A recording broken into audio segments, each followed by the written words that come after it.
Each year, millions of Americans participate in the judicial process through jury service, where they are responsible for listening to evidence presented in a civil or criminal trial and deciding the verdict.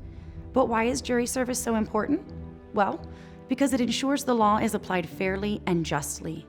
The right to a trial by jury is enshrined in the Sixth Amendment to the U.S. and Florida constitutions. The jury is a fundamental part of our justice system, upholding constitutional rights to a trial with impartial peers deciding the fate of the accused. When you serve on a jury, you're not only fulfilling your civic duty, but you're also actively maintaining the public trust in the justice system by demonstrating that it's an impartial process. Jurors are selected from a list of eligible citizens generated at random by Florida driver's license or state identification card number.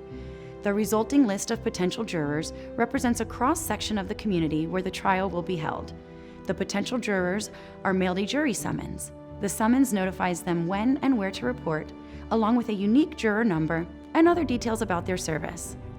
Since not every case scheduled actually goes to trial, jury summons also provide instructions for checking on reporting status. For example, reporting information may be provided online, by phone, or on social media channels. If instructed to report, please bring your jury summons and state-issued photo ID with you. Per Florida statute, to serve on a jury, individuals must be at least 18 years old, a U.S. citizen, and legal resident of Florida and their respective counties, and possess a driver's license or ID issued by the Florida Department of Highway Safety and Motor Vehicles. If you do not hold a Florida driver's license or ID card, but wish to serve as a juror, and you are at least 18, a U.S. citizen, and a resident of Florida, you may fill out an affidavit at the clerk's office to have your name added to the list of those eligible for selection.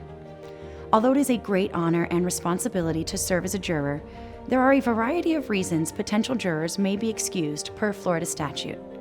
These include expectant mothers, or any parent who has custody of a child younger than 6 years of age, individuals 70 years of age or older, a person who shows hardship, extreme inconvenience, or public necessity, including people responsible for the care of another person who is incapable of caring for himself or herself.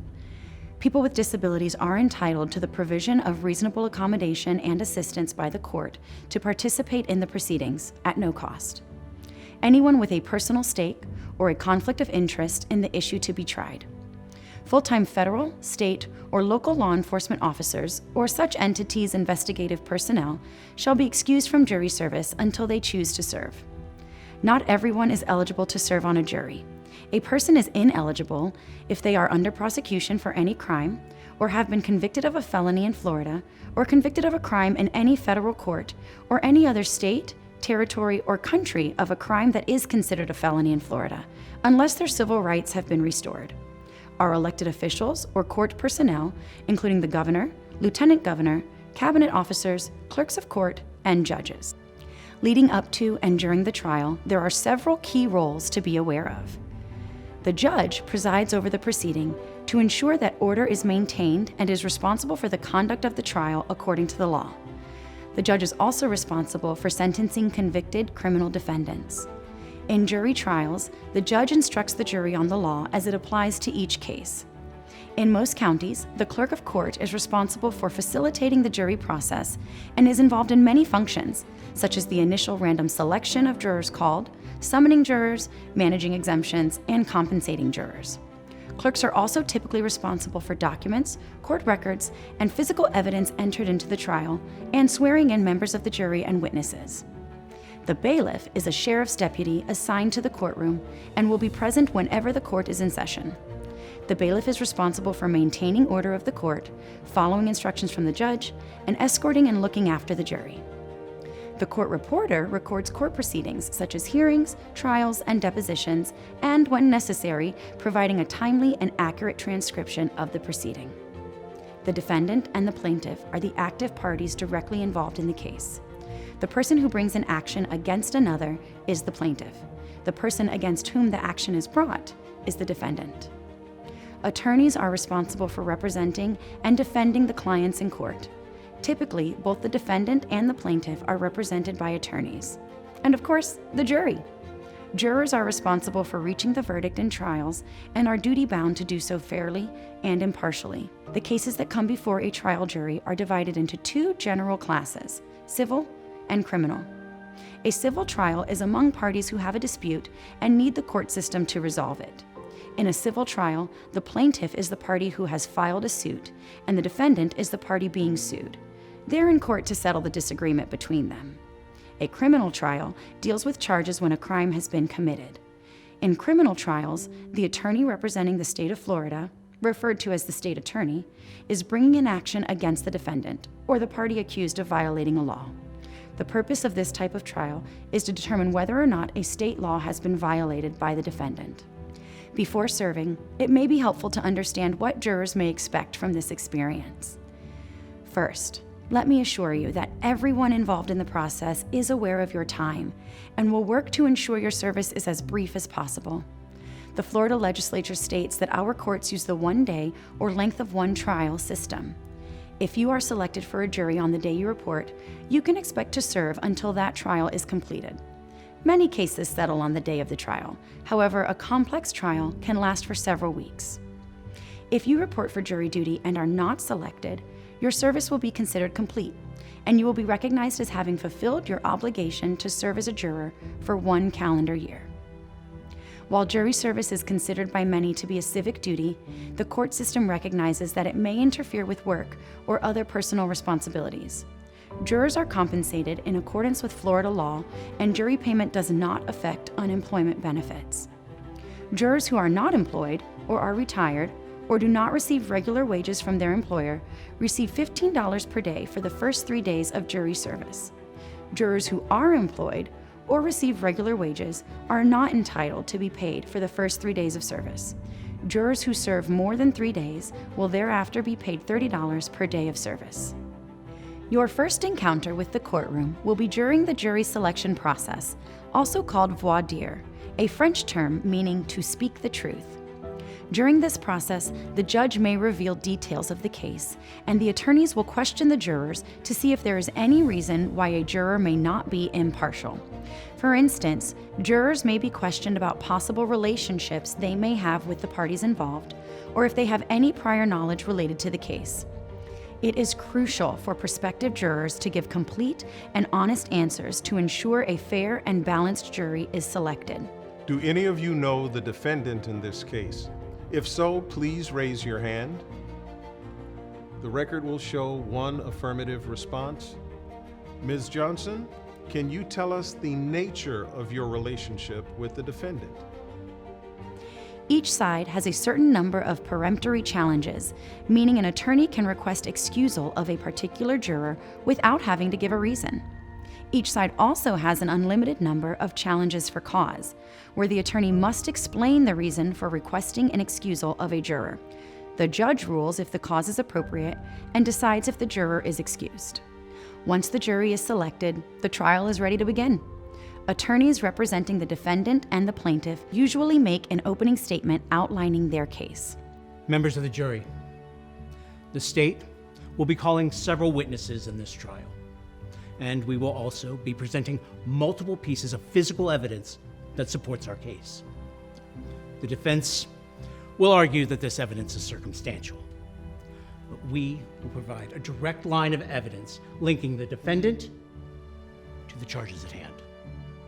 Opening statements are not evidence, but instead an overview of the case and evidence that will be presented. Evidence includes statements, exhibits, and objects used to establish facts of the case. It may include physical exhibits, such as a document or weapon, which are introduced and explained by the party offering them. Most evidence will be in the form of oral testimony from witnesses.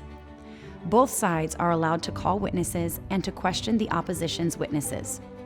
It is the juror's responsibility to sort out the facts from all evidence presented. That means assessing the credibility and believability of each witness. When hearing witness testimony, jurors should listen carefully, take notes if permissible, and observe manners and expressions. Throughout the trial, it is crucial for jurors to maintain confidentiality about everything that occurs in the courtroom. Even talking with your spouse or partner about the case can be an act of contempt, punishable by fine or imprisonment. A simple rule to follow is that you should avoid even the appearance of an improper discussion.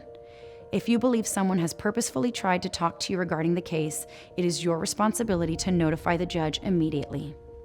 While you are in the courtroom, elevators, lunchroom, or anywhere else, please do not talk with lawyers, their clients, or anyone interested in the trial. It is also considered a violation of jury service for jurors to conduct their own investigation of the case. Jurors should not visit the scene of an accident or alleged crime or make any attempt to question witnesses. That is the responsibility of the attorneys when presenting their cases to you.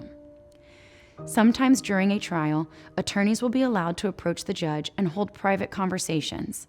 These conversations, or conferences, are not for the jury to hear because they concern technical points of the law and courtroom procedure on which the judge alone must decide. The judge may excuse the jury or recess the court to resolve the matter. Conferences are necessary to ensure a fair trial for all parties and are not used to intentionally delay court procedure. After all evidence from both sides is presented, attorneys will summarize their respective cases in a closing argument. The closing arguments are not evidence, but you should listen carefully. After closing arguments, the judge will instruct jurors on the law that applies to the case. Jurors will apply the law to the facts, so attention to the instructions is critical. The judge in any case is the ultimate authority on the law, and jurors must accept the law exactly as it is delivered. After the judge gives instructions, the bailiff escorts the jury to the jury room for deliberation. Your first order of business is to elect a jury foreperson. The foreperson will preside over the deliberations to maintain an orderly flow of discussion and ensure each juror is given an opportunity for personal expression. During deliberations, there may be differences of opinion and possible arguments. If so, listen to opinions. Form your own opinions, state them, and keep your mind open to the opinions of others. Then, by applying the law the judge gives you to the facts presented, vote the way your intellect and conscience tell you. The foreperson oversees the process of juror voting. When a verdict is reached, the foreperson will inform the bailiff that a decision has been made. Do not tell the bailiff or anyone else what decision has been reached. Court is then reconvened, and the foreperson delivers the verdict to the court on behalf of the entire jury. Madam Foreperson, have you reached a verdict? We have, Your Honor. It's the juror's responsibility to protect the rights, privileges, and liberties of each party when handing down the verdict of the court. A fair, impartial, and just verdict depends upon the combined efforts of the jury as fact-finders, the judge as presiding officer and the authority of the law, with the lawyers as examiners and advocates. Jurors are obligated to perform this service honestly and conscientiously, and should do so without fear or favor. Once sworn in, there are rules of conduct that jurors should observe. Do not discuss the case with anyone. Avoid social media during the trial to prevent accidentally reading outside opinions or details about the case, which may persuade your decision as a juror. Avoid any media coverage related to the case you are serving on. Arrive early for court sessions. Maintain your composure when listening to testimony. Write down any questions you may have for a witness in the event you are allowed to ask questions. The right to a jury trial under the U.S. and Florida Constitution encourages fairness and justice in legal proceedings. Although some may feel intimidated or inconvenienced, jury service can be a valuable and rewarding public service. It is an essential function of the courts that allows citizens to take part in the justice system. From the judges who preside over the trials to the clerks of court who maintain information related to cases, our goal is to ensure that jury service is efficient, fair, and meaningful for everyone involved in the process.